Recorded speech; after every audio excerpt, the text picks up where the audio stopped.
rata yang diharapkan masyarakat dan hal yang diinginkan setiap orang. Namun tidak semua orang bisa mendapatkan keadilan. Dalam Pancasila, kata adil ada dalam 2 sila, yaitu sila kedua, kemanusiaan yang adil dan beradab, dan sila kelima, keadilan sosial bagi seluruh masyarakat Indonesia.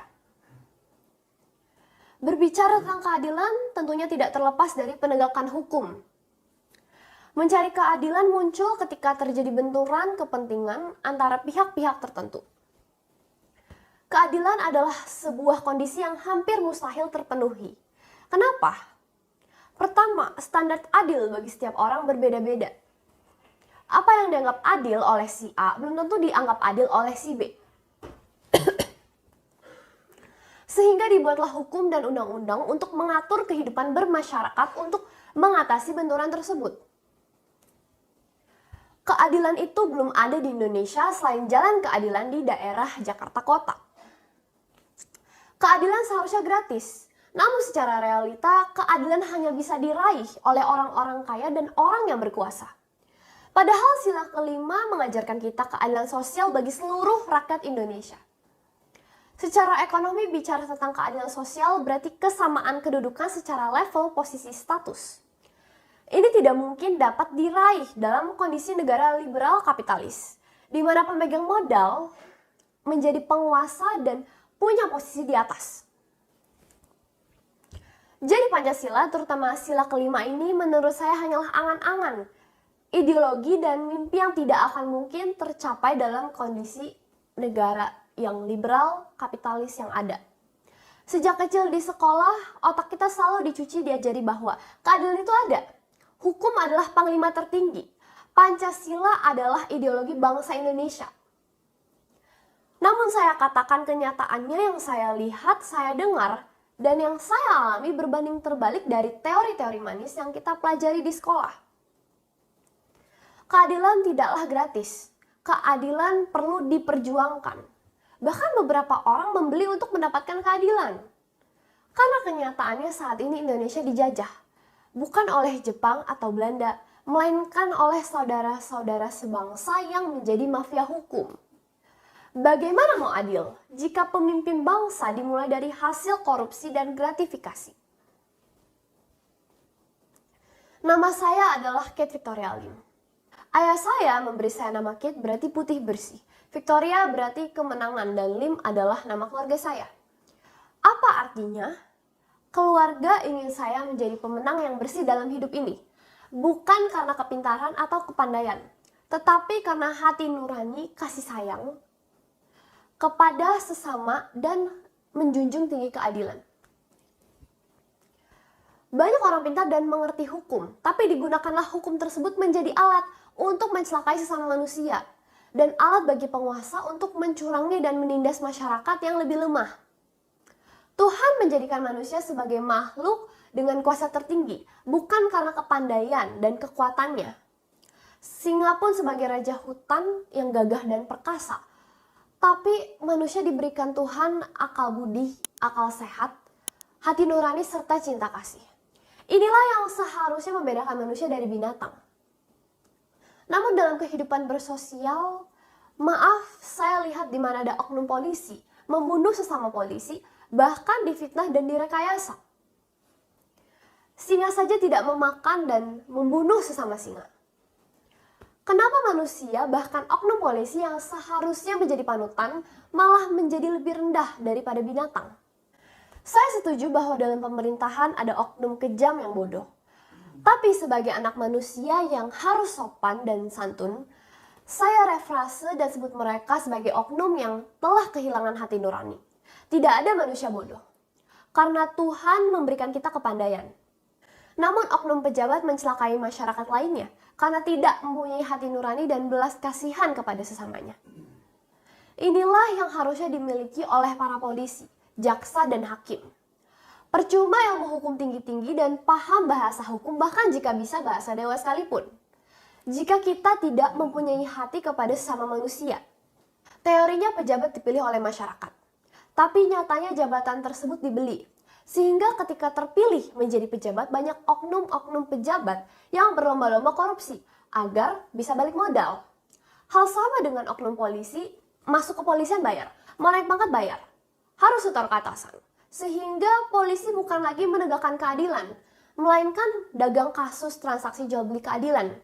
Keadilan dilelang untuk penawar tertinggi.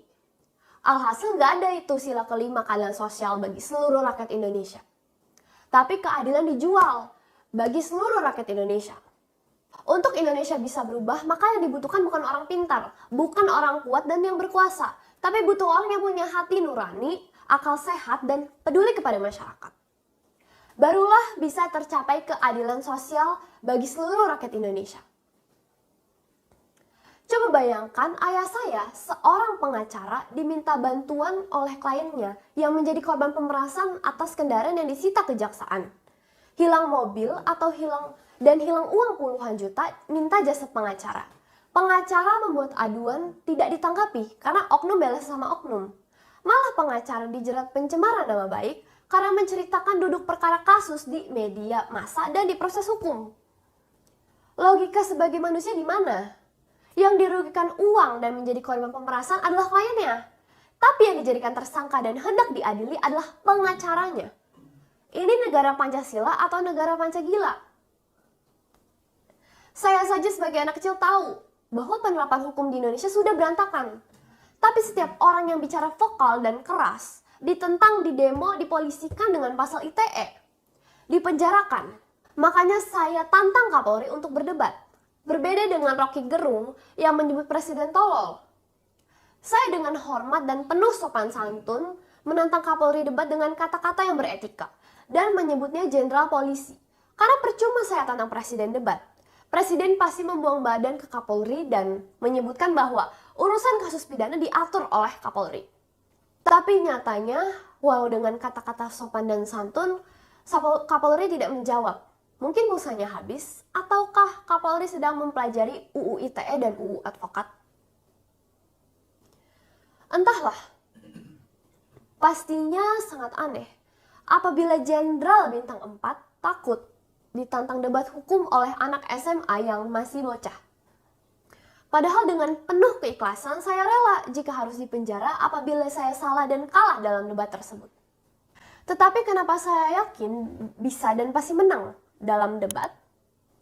Karena saya mempunyai hati nurani, akal sehat, dan cinta kasih kepada sesama. Hal yang hilang dari pundak Bintang 4 di pundaknya Kapolri. Hukum ada bukan untuk menjauhkan satu manusia dengan satu manusia yang lain, tapi hukum dibuat agar kehidupan orang menjadi lebih harmonis dengan orang lainnya. Hukum dibuat bukan sebagai alat kekuasaan, tetapi agar masyarakat yang dipimpin merasa aman, tentram, dan sejahtera dengan adanya hukum. Itulah fungsi dan manfaat hukum sesungguhnya. Jika Kapolri tidak mengerti dan belum paham, silahkan bersekolah di Universitas Hati Nurani dan Cinta Kasih. Saat ini ada candaan di masyarakat bahwa polisi baik itu hanya 3. Patung polisi, polisi tidur, dan Iman Santoso. Saya ingin bertanya, kenapa Jenderal Bintang 4, Bapak Kapolri Listio Sigit yang terhormat tidak mau merubahnya menjadi 4 polisi baik? Iman Santoso, polisi tidur, patung polisi, dan Bapak Kapolri Listio Sigit. Pemimpin yang hebat adalah mereka yang mampu merubah pola pikir manusia dan menjadi pionir. Di saat reputasi dan tingkat kepercayaan di institusi kepolisian sedang rendah-rendahnya, dan banyaknya oknum polisi bersarang di markas besar kepolisian, disitulah biasanya ada kesempatan pahlawan di kepolisian itu sendiri. Apakah itu Bapak Kapolri Listio Sigit atau polisi baik lainnya? Saya yakin akan muncul segera karena sudah dinantikan oleh masyarakat. Apa sih susahnya menjadi polisi yang baik? Hanya perlu tegas dan mendisiplinkan polisi nakal yang merusak citra Kapolri. Jangan mentoleransi oknum yang melanggar dan berikan pendidikan mental dan hati nurani untuk peduli kepada masyarakat. Serta tidak ada lagi justice for sale. Buat satu divisi yang menangani aduan masyarakat dan laporan polisi mandek. Serta tampung keluh kesah masyarakat. Polisi yang dicintai masyarakat pasti ingin negaranya maju dan kuat. Apalagi Bapak Kapolri adalah seorang Kristiani. Ajaran terutama Tuhan Yesus adalah cinta kasih di atas segala hukum. Saya ingin bertanya ke Bapak Kapolri, Adilkah bagi seorang anak kecil menjadi korban 2 kali atas oknum polisi? Pertama, ayah saya dipenjara 9 bulan karena disangkakan oleh oknum polisi menculik saya, anak kandungnya. Alhasil saya menjadi korban dan selama ayah saya di penjara, saya dititipkan ke oma saya. Nyatanya tidak ada itu penculikan karena beliau adalah ayah kandung saya. Namun hukum yang diterapkan oleh kepolisian malah merusak keluarga saya. Kedua, saat ini ayah saya kembali dikriminalisasi dengan Undang-Undang ITE 185 laporan polisi kejaksaan dalam menjalankan tugasnya. Padahal ada yang namanya hak imunitas advokat. Dalam penjara pun ayah saya ditahan dan menderita gagal ginjal stadium 5. Tidak mendapatkan pelayanan medis yang maksimal, padahal sakit kronis. Beliau tidak bisa mencari donor ginjal dalam penjara dan bahkan diintimidasi oknum Mabes untuk dipidanakan kembali. Menurut dokter, penderita gagal ginjal stadium 5 hanya ada 2 tahun probabilitas hidup. Jadi saya tidak ada waktu lama sebelum kehilangan ayah saya. Itu pun ayah saya masih di dalam penjara. Terima kasih kepada para oknum mafia hukum yang telah menjajah hidup saya. Alhasil kembali saya menjadi korban oknum polisi. Saya seorang diri di rumah tanpa orang tua. Di mana presisi berkeadilan yang didengungkan oleh polisi? Keadilan untuk saya di mana? Saya diam dan dengan santun menantang Kapolri untuk berdebat. Saya ingin mengetahui pendapat beliau sebagai ahli hukum dan panglima tertinggi di kepolisian dan sebagai anak Tuhan Yesus. Di mana keadilan untuk saya, Bapak Kapolri yang terhormat? Berkenankah menjawab secara transparan depan umum? Saya mungkin masih kecil dan saya tentunya masih belum tahu banyak. Tapi saya diberikan Tuhan akal sehat, hati nurani, dan pikiran yang jernih bahwa hukum itu dibuat bukan untuk menyengsarakan masyarakat atau menghancurkan kehidupan manusia, tetapi untuk mengatur kehidupan bermasyarakat agar harmonis dan sejahtera. Cukuplah saya saja yang menjadi korban kriminalisasi dan kebobrokan oknum kepolisian. Jika ingin menjadi orang kaya, kuliah bisnis dan saham, jadi pengusaha dan investor saja. Jangan menjadi polisi. Polisi itu adalah pelayan masyarakat. Istilah pelayan itu artinya membantu, menolong, dan namanya menolong itu tanpa pamrih. Saya aja anak kecil tahu, masa jenderal tidak tahu? Jika saya membuat laporan polisi dimintai duit, nggak dikasih uang, laporan nggak jalan. Ini aja kasus di Polres Jakarta Utara, mobil 6 bulan digelapkan. Laporan sampai sekarang nggak ada kepastian hukumnya. Jika hal menyangkut kerugian materi masyarakat, itu kasus muter-muter dulu, jalan-jalan keluar kota. Pindah antar Polres dan Polda. Periksa saksi berulang-ulang bertahun-tahun nggak beres. Bandingkan kasus pejabat merasa dihina. 1 minggu juga nggak perlu periksa. Terlapor langsung naik sidik dan jadi tersangka. Contohnya dari kasus nyata ayah saya. 1 minggu dilaporkan pencemaran nama baik, langsung naik sidik tanpa periksa tersangka. Berkas sudah dikirimkan kejaksaan. Dengan cepat, ekspres, dan kilat sekali Pak Kapolri. Banding terbalik dengan kasus penggelapan mobil yang ibu sambung saya, Pio Ruci, laporkan di Polres Jakarta Utara. 6 bulan masih lidik. Padahal mobil masih di rumah si penggelap. Boro-boro disita, katanya nanti aja biar penyidik lain yang sita. No money, no justice. Tolonglah pemerintah, buat aturan yang jelas. Kalau harus ada biaya, kami rela bayar. Cantumkan dong yang jelas. Justru karena dibilang pelayanan polisi gratis, makanya jika kami berikan uang ke penyidik yang mengurus, nanti dibilang kami menyuap. Akhirnya dari korban, nanti kami malah jadi penjahat dan kriminal penyuap polisi. Tapi kalau nggak bayar, kasus gak jalan-jalan dan muter-muter aja di tempat. Ini hukumnya bagaimana? Saya mau tanyakan ke ahli hukum jenderal bintang 4 Kapolri yang terhormat. Jadi bagaimana dan jika harus bayar kemana dan berapa agar laporan polisi sepele seperti penggelapan mobil bisa berjalan? Saya yakin masyarakat lain banyak yang mengalami hal serupa. Makanya tahukah Pak Kapolri bahwa sejak menjadi pengacara, ayah saya selalu stres dan sedih melihat kliennya. Korban investasi bodong itu 3-4 tahun masih belum beres kasusnya. Kasus Mahkota dan Kresna Life itu sudah 4 tahun. Sampai sekarang gak ada kepastian hukum. Kasihan ayah saya memikirkan nasib para korban investasi bodong. Ayah saya pengacara yang baik dan sayang kepada kliennya. Dia bahkan memberi uang kepada kliennya untuk membantu kliennya yang mamanya masuk rumah sakit. Kliennya menjadi korban asuransi bodong Kresna Life. Justru pemilik Kresna Life, Michael Steven, hingga sekarang bebas berkeliaran. Saya pernah diajak papa saya ketemu direktur Kresna Life. Dan saya dengar bahwa direktur Kresna mengatakan sudah mensuap oknum, sehingga aman. Aset mereka nggak disita Mabes dan Michael Steven nggak akan ditahan. Alhasil 7.000 korban Kresna Life merana. Dan beberapa bahkan ayah saya bantu untuk biaya pengobatannya. Di mana polisi dan di mana pemerintah? Penjahatnya nggak ditangkap, justru pengacara baik hati ditangkap.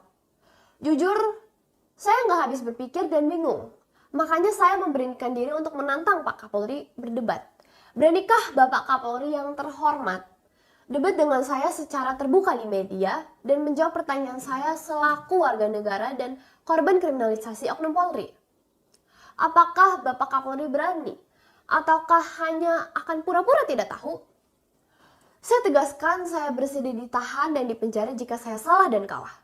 Terima kasih kepada para netizen yang sudah mendukung saya. Tolong bantu saya dalam doa agar saya kuat dan sanggup. Saya tahu banyak orang lain juga mengalami nasib yang buruk. Makanya saya selalu bersyukur dan hanya mengandalkan Tuhan sebagai kekuatan hidup saya. Saya berdoa semoga Tuhan mau memberkati Indonesia dan masyarakatnya. Terima kasih.